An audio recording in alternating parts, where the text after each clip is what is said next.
Ndugu Waislamu, ndugu zetu mahujaji mliokuja katika mji mtukufu wa Makka, haramu ya Makka na haramu ya Madina kwa ajili ya kutekeleza ibada ya hija, tunamwomba Mwenyezi Mungu atujalie tuweze kukamilisha ibada yetu kwa salama na kwa amani.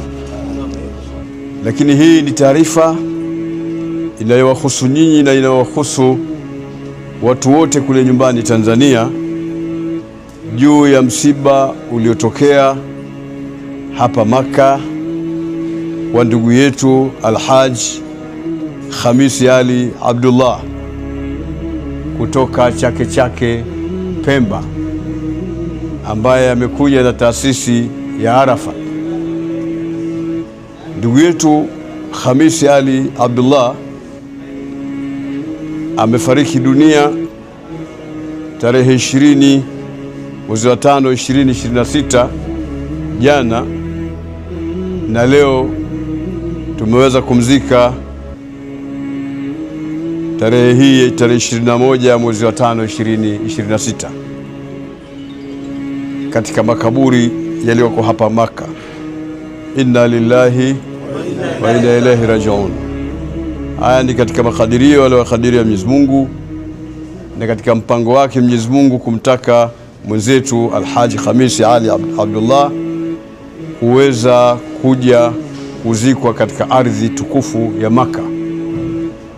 Na Mtume sallam ana maneno yake marefu, Kiswahili chake kwa ufupi anasema, anayeweza kufia katika miji mitukufu ya Makka na Madina na afanye hivyo, yani yule ambaye anaweza kutekeleza ibada zake katika miji hii miwili na akakutwa na kifo katika miji hii, basi huyo amepata sharafu na utukufu mkubwa. Mwenyezi Mungu amghufirie ndugu yetu na amrehemu. Pia tunataka kutoa taarifa ya kwamba Mwenyezi Mungu Subhanahu wa Ta'ala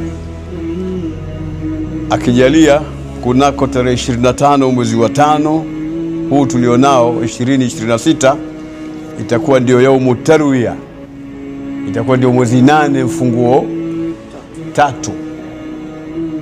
Wahujaji watatoka katika mji wa Makka kuelekea Mina kwa ajili ya ibada ya hija, na siku ya Jumanne tarehe 26 mwezi wa 5 mwaka 2026 itakuwa ndio siku ya Arafa, ambapo watu wote tutakuwa katika mawanja ya Arafa pale alipopasemea Mtume al-Hajj wa Arafa.